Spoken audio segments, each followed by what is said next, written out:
families. Thank you for tuning in as we learn about life after high school in straight shots and side adventures. A video cast of the very many different ways people land in a career they love. Straight Shots and Side Adventures is produced by the Future Readiness Department in Round Rock ISD to support your personal journey towards a career you love, no matter where you are. I'm Rebecca Van Ryan, the coordinator for student support and mentoring. And today I have with me my friend Danielle Duarte, who is a leadership resident with the Harvard Graduate School of Education, partnering with Round Rock ISD. Danielle, thank you so much for joining me today and helping the students in Round Rock ISD learn a little bit more about your career journey in a way that might also help them figure out their own career journey.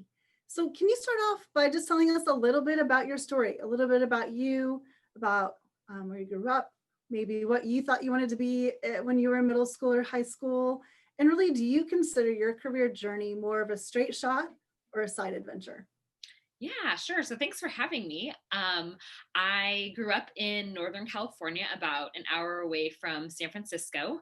And when I was in middle and high school, I ran cross country and track, and actually still enjoy running today. And I've actually run the Boston Marathon a few times, which has been a really fun goal to accomplish. And so connecting to, thinking back to my time in middle and high school, I at that time really wanted to be a pediatrician, and and it's turned into be a side adventure for me professionally, but a phenomenal one. So when I went to college right after high school, I went to UC Davis, which is a University of California school, like the umbrella. You probably know, like UCLA. It's like under the same kind of umbrella of that. So And kind of like we have UT Austin, but then we also have the system of University of Texas. So we have UT San Antonio, UT Tyler, UT Dallas, kind of like that.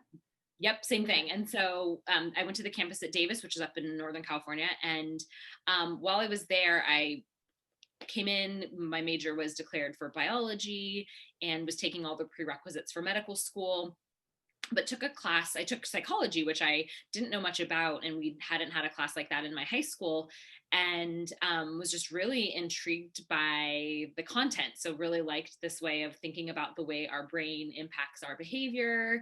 And I ended up getting involved with the professor and doing some research with her related to how babies develop.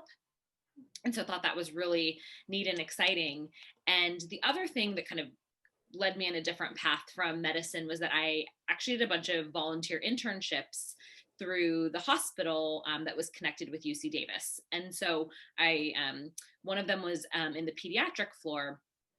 And what I realized was that I really, while I liked seeing what the doctors were doing, I was more interested in what this role, a different role, which was kind of like a psychologist, just called a child life specialist, where she set up a playroom for kids to make sure that whether they were in the hospital or whether they were siblings of kids in the hospital, they had a safe space to go and just, be kids and, read books and play.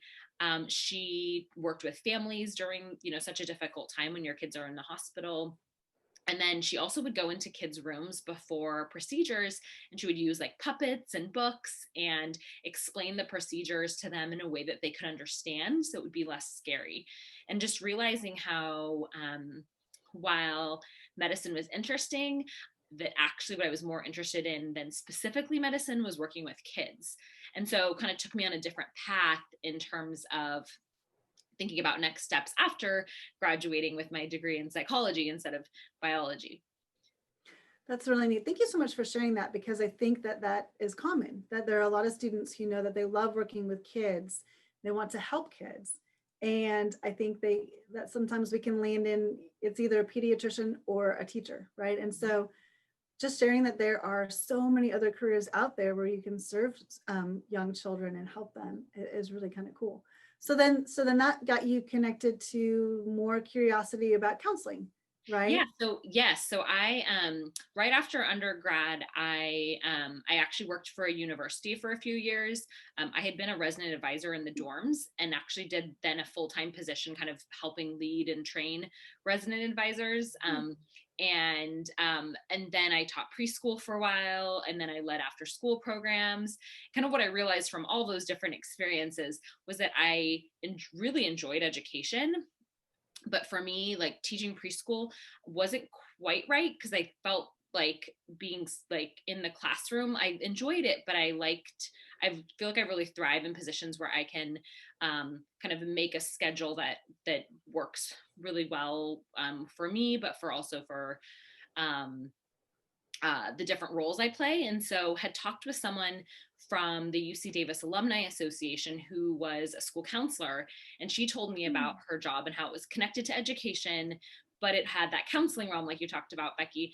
And that she really enjoyed it because it combined those two things together. And so, and a long story short, I went to San Diego State University and got my master's in school counseling, and then worked as a school counselor for 7 years. I've worked at all levels, elementary, middle, and high school. Oh, wow.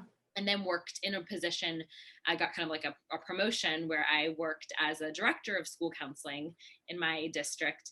And then was in this really cool role where I worked with an organization outside of a school district, where I would actually come into districts and train school counselors about how to be better school counselors. And so I traveled around a lot, which is something I would have never thought I would do in working in education, because you a lot of times think you're just like going to be, in the school building. But I traveled all over California, I'd be flying all around, and into other states as well. So I got to meet people from all over, but also enjoy traveling, which was really fun too. That's really neat. So all these different opportunities connected um, to counseling and psychology and things like that. So can you talk to us just a little bit about like what would the day of a school counselor look like? A school or career counselor, like what do you do? Sure. So the role of a school counselor, we help students in kind of three different areas. We help them academically, with any social emotional things going on, and also for college and career. And so what that looks like is providing kind of a support for all kids in all those three areas. So for example, counselors might go in your class and talk to students about, making healthy choices, or talking about why grades are important and how to understand and read your transcript, or thinking about like a career exploration activity to think about what you want to do after you graduate. And so that's kind of what we want, like all kids should get from a school counselor. And then school counselors also work with students who might need additional support. So for example, if maybe they're failing a few of their classes, counselors would be able to talk with students and try to help give them some strategies and work with them and their teachers and their families. Or if some students are maybe having some issues with friends, talking with them about like maybe a mediation or something on that level. So this idea of universal support for everyone, but then like targeted support for some kids who need additional help. And I know that just in the counseling world in general, like supporting people with some of their toughest situations and things that they're dealing with. We're just thankful. Students, thank your school counselors. Anyway, so can you tell us a little bit? I mean, I know your joy and your heart for students. Can you tell us a little bit about like what was the hardest thing about being a school counselor when you were there? And then I do want to get to your current position. Sure. So I think while I loved the position, it sometimes what can be hard in any type of helping role is that it can weigh on you with everything that's going on. And so, for example, when I hear students that are really struggling, socially and emotionally, or when there's really tough stuff going on in their families, or for whatever reason, and especially because I developed such great relationships with my students, they really opened up to me, which I loved. And that can also be really hard because it's like so much like weighing on me as a person, and that like it's hard to just leave that stuff at the office or in the school building and going home with that. But overall, it was a great position and I really loved it. Right, good. I'm glad. So how did that get you to here? And what is a day as a leadership resident in the Harvard Graduate School of Education? What does that look like? Sure. So, I loved my positions and also really loved learning and wanted to learn more about how could I, beyond just the role of a school counselor, expand and help positively influence the greater education system, thinking about support students need and ways to help them with their social and emotional things going on for them, but also their post-secondary goals. And so went applied to get my doctorate in education leadership, and I'm really blessed to be at the Harvard Graduate School of Education. And so I had 2 years of coursework full time at Harvard, and then all of us do what's called like a leadership residency, where now I'm working in Round Rock, and specifically thinking about and working to support more access to advanced classes like AP classes and dual credit with college. And so while there's some research, and I think a lot of times people think of doctorates with research, there is a piece of that, but a lot of it's really trying to put research into practice for my degree. And so how do I translate all this information we have that's going on in Round Rock and work then with educators across the district to see, okay, what can we do as like next steps to actually make this happen? And so talking with students about their experience in advanced classes, talking with different types of educators, and then thinking, okay, how can we make an action plan to really make this a reality where more kids can take advanced classes that align with their goals after high school. Very cool. Thank you so much for that. So we are just about out of time.